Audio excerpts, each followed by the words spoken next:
நிலையான புகழுக்குரிய தூய்மை மிகு நற்கருணைக்கு எல்லா காலமும் ஆராதனையும் புகழும் ஆட்சியும் உண்டாக கடவது. நிலையான புகழுக்குரிய தூய்மை மிகு நற்கருணைக்கு எல்லா காலமும் ஆராதனையும் புகழும் ஆட்சியும் உண்டாக கடவது. நிலையான புகழுக்குரிய தூய்மை மிகு நற்கருணைக்கு எல்லா காலமும் ஆராதனையும் புகழும் ஆட்சியும் உண்டாக கடவது.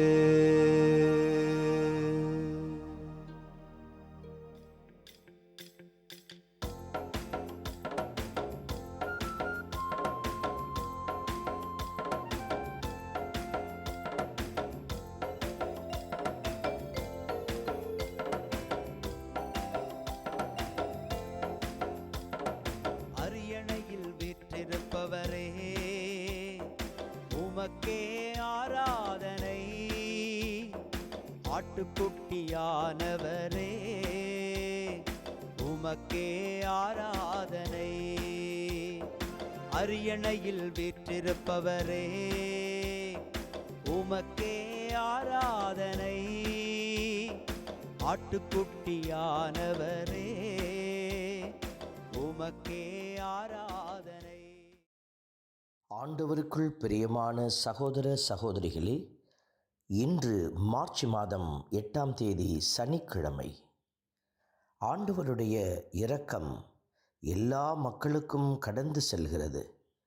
இந்த நிலையை இறைவன் எல்லா விதத்திலும் நமக்கு உணர்த்தி கொண்டே இருக்கிறார். எசையாவின் நூலிலிருந்து நமக்கு கிடைக்கக்கூடிய ஒரு வார்த்தை, பசித்திருப்போருக்காக உன்னையே கையளித்து வறியோரின் தேவையை நிறைவு செய்வாயானால் இருள் நடுவே உன் ஒளி உதிக்கும். இந்த அற்புதமான வார்த்தைகள் நாம் எளியவர்கள் மீது, பசித்திருக்கிற பாவப்பட்ட பிள்ளைகள் மீது பரிவு கொள்ள அழைக்கப்படுகிறோம். இதையே தான் நம் ஆண்டவர் இயேசு நமக்கு செய்தார். இந்த நல்ல தெய்வத்தை கண்முன் வைத்து பயணிக்க மன்றாடி ஜெபிப்போம். ஆண்டவரே, உம் வழிகளை எனக்கு கற்பித்தருளும். ஆண்டவரே, உம் வழிகளை எனக்கு கற்பித்தருளும். இன்று திருப்பாடல் 86 நமக்கு அருளப்பட்டிருக்கிறது. ஆண்டவரே, உமது வழியை எனக்கு கற்பியும். பல்லவியாக நாம் பாடி புகழக்கூடிய இந்த ஒரு வார்த்தை புகழ்ச்சியாகவும் அதே சமயத்தில் அதுவே நம்முடைய ஜெபமாகவும் ஏறெடுக்கப்படுகிறது. வழியை அறியாத பிள்ளைகள், வழி தெரியாத நிலையில் அவர்கள் தீய வழியில் நடந்து செல்வார்கள், செய்யக்கூடாததை செய்வார்கள். ஆகவே நமக்கு ஆசானாக இருந்து கற்பிக்க வல்லவர் நம் ஆண்டவர் ஒருவர் மட்டுமே. ஆகவே அவரையே நாம் மன்றாடி ஜெபிக்கிறோம். ஆண்டவரே, உமது வழியை எனக்கு கற்பியும் என்று. ஆண்டவரே, உம் வழிகளை எனக்கு கற்பித்தருளும். ஆண்டவரே, உம் வழிகளை எனக்கு கற்பித்தருளும். திருப்பாடலின் வரிகள் உரைக்கிறது, ஆண்டவரே எனக்கு செவி சாய்த்தருளும், பதிலளியும், நான் எளியவன் வறியவன் என்று. இதோ நாமும் நம்முடைய எளிமையான அந்த உள்ளத்தை இறைவன் முன் எடுத்து வைக்கிற போது அவர் உயர்ந்த இரக்கத்தோடு நமக்கு செவி சாய்க்கிறார். ஊழியனை காத்து அவரை உயர்த்துகிறார். இந்த நல்ல தெய்வத்தை பாடி புகழ்வோம். ஆண்டவரே, உம் வழிகளை எனக்கு கற்பித்தருளும் ஆண்டவரே உம் வழிகளை எனக்கு கற்பித்தருளும். திருப்பாடலின் வரிகள் நமக்கு உரைப்பது, உம் அடியானின் மனதை மகிழச் செய்யும், உம்மை நோக்கி என் உள்ளத்தை உயர்த்துகிறேன் என்கிற இந்த வார்த்தைகள். கடவுளை நோக்கி உள்ளத்தை உயர்த்துகிற பிள்ளைகள் மகிழ்ச்சியால் நிறைந்திருப்பார்கள். காரணம், மகிழ்ச்சியின் நிறைவே ஆண்டவர். இந்த நல்ல தெய்வத்தை, மகிழ்ச்சியால் நம்மை நிரப்புகிற ஆண்டவரை துதித்து பாடுவோம். ஆண்டவரே உம் வழிகளை எனக்கு கற்பித்தருளும் ஆண்டவரே உம் வழிகளை எனக்கு கற்பித்தருளும். அன்பே உருவான இறைவா, தர்மையான நாளுக்காக நன்றி செலுத்துகிறோம். தீயோர் சாக வேண்டும் என்று அல்ல, மாறாக அவர்கள் தீய வழியிலிருந்து திரும்பி வாழ வேண்டும் என்பதே உம்முடைய விருப்பம் என்று வெளிப்படுத்தி இருக்கிறீர்.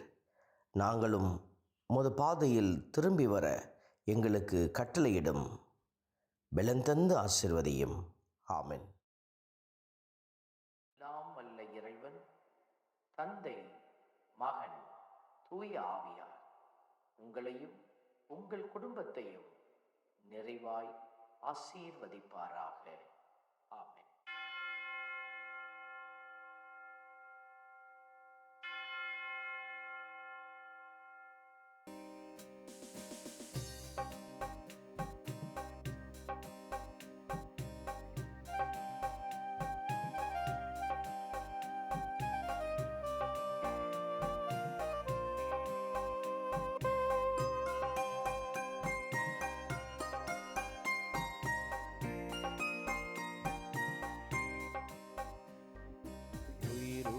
தெய்வமே ஆராதனை, உன்னத தெய்வமே ஆராதனை, உயிருள்ள தெய்வமே ஆராதனை, உன்னத தெய்வமே ஆராதனை, காண்பவரே காப்பவரே ஆராதனை, காண்பவரே காப்பவரே ஆராதனை, என்னை படைத்தவரே மீட்டவரே ஆராதனை, என்னை படைத்தவரே மீட்டவரே ஆராதனை, உம்மை அன்பு செய்கின்றேன், உம்மை நம்பி வாழ்கின்றேன், ஆராதனை ஆராதனை என்றும் உமக்கே. உம்மை அன்பு செய்கின்றேன், உம்மை நம்பி வாழ்கின்றேன், ஆராதனை ஆராதனை என்றும் உமக்கே. உயிருள்ள தெய்வமே ஆராதனை, உன்னத தெய்வமே ஆராதனை.